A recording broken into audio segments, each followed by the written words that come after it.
Мавро Арбини был южным славянином жителей Далмации, историческая область на северо-западе Балканского полуострова, на побережье Адриатического моря, на территории современных Хорватии и Черногории. Известен тем, что написал книгу «Царство славян», выпущенной в 1601 году на итальянском языке, и с тех пор неизменно вызывающий интерес у читателей в разных странах. Произведение состоит из 3 частей. «Царство славян» с 1603 года было в списке запрещенных книг. Русское издание 1722 года, выполненное известным российским дипломатом-сербом Савой Владиславичем, который сократил изначальный текст за счет библиографических отсылок автора. Сокращенный перевод был сделан при живом участии первого вице-президента Святейшего правительствующего синода Феофаном Прокоповичем.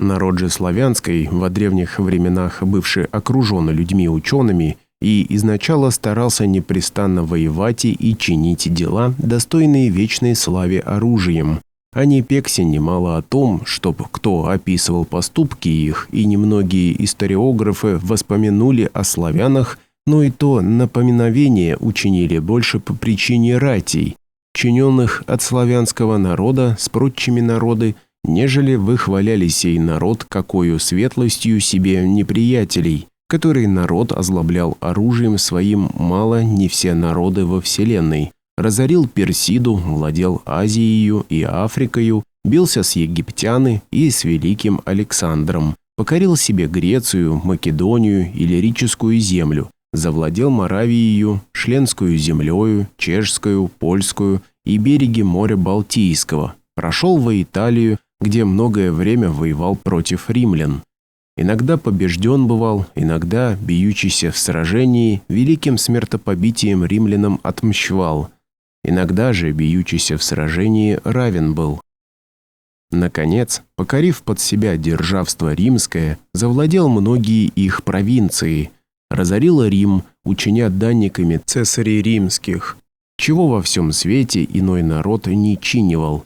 Владел Францией, Англией и уставил державство во Испании, овладел лучшие провинции в Европе, и от всего всегда славного народа в прошедших временах произошли сильнейшие народы: сирич-славяне, вандалы, бургантионы, гофы, острогофы, руси или раси, даки, шведы, норманы, фены или финны, укры или ункраны. Алери были близ венедов или генетов, которые засели берег моря Балтийского и разделились на многие началы, то есть померанины, увилцы, ругяны, со многими иными, которые все были самый народ славянской, яко жезде напреди означено будет. Прошлое славян, конечно, интересно, но не менее важно будущее. В сентябре многим будет не до шуток, ведь Россию ждет самая мощная волна перемен с 90-х. Однако те, кто смотрит канал «Мультипликатор», почти всегда знают, что будет наперед. Еще в 2024-м его автор предвидел укрепление рубля, победу Трампа, конфликт на Востоке и ставку ЦБ. А сейчас он понятно объясняет, какие потрясения ждут россиян уже осенью и как подготовиться к ним заранее. Рекомендую посмотреть и подписаться на канал «Мультипликатор», ведь настоящие события коснутся каждого. Ссылки в описании, а мы продолжаем. Фрагмент далее рассказывает нам, что славяне произошли из Скандинавии. Все историографы производят начало бытия сего народа из Скандинавии, которая от многих названа Сканция, от иных Скандания, от некоторых Скандия и Скандизона, лежащая в странах северных, о чем Элмолт описывает.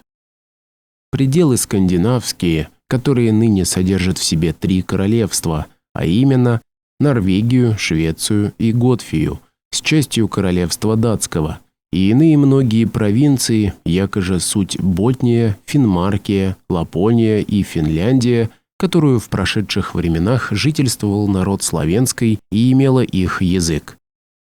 Далее будет уточнение, что славяне после потопа жили в Азии, а уже потом пошли в Скандинавию. Первоначалие славян и происхождение державства их. Петр Крузберг-Голландцев в книге 3 о северных, Увекинд Увагрес в книге 1 о Германии и Александр Гвагвин в своей Сармации рассуждают, что Иофет, больший сын Ноев, от которого возымел первоначалие народ славянский, после оного памятного потопа, написанного во Священном Писании, поселился в Азии перво.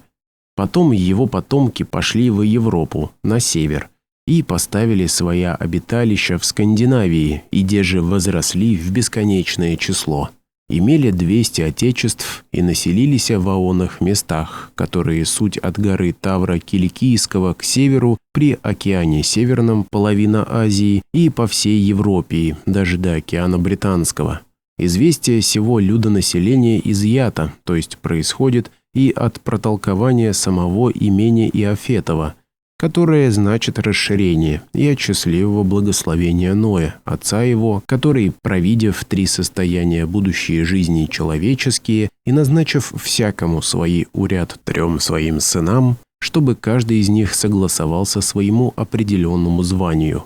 Рек симу, иди, яко священника, исправляя божественную службу. Хаму же, трудися, возделывая землю и поля, и обучайся художеству рукодельному. Иофету, правительствуй и защищай, яко царь, и обучайся оружию, яко воин. Которое приказание или завет Ноев был потом охраняем ненарушимо от потомства его сынов. Того ради славяне, исходящие от Иофета, всегда были во оружии храбры и начальствовали над многими людьми.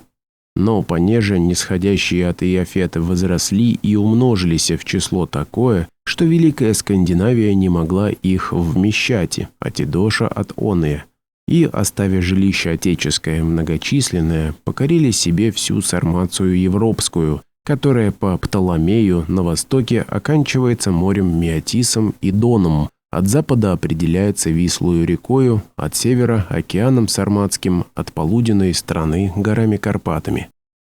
Случилось оное первое отшествие славян из Скандинавии во время Афаниеля, учиненного наследником по Юзее наследнике Моисееве, который Афаниель был судьею Евреум в лето от мироздания 3790, прежде пришествия Христова за 1460 лет, в которое время вышли из Скандинавии готфы под тем же именем и славяне, которые были с готфами один тот же народ. Итак, народ славянский, покорив державству своему всю Сармацию, потом разделился в разные начальства, и тогда получил разные себе имена.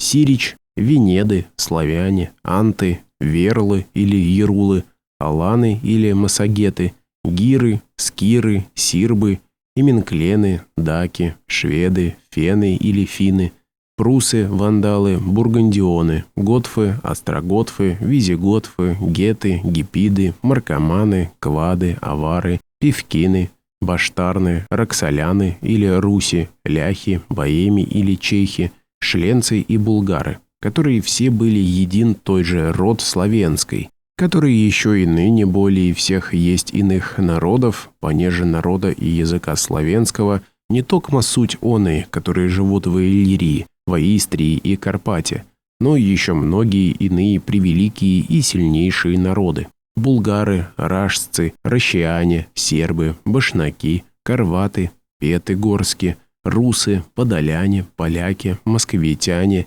и черкасы. Ионы, которые живут далеко при Голфе Венедицком, даже до реки Албии, которых останки еще и ныне суть нарицаемы от герман славяне и виндяне или винды, и, конечно, лузатцы, касубии, моравы, литвяне, шленцы и боемы. Того ради язык славянский распростирается от моря Каспийского даже до Саксонии и до моря Адриатского, также до Германского. Сей народ славянский всегда показывался свиреп, храбровоенен и всегда словожелателен.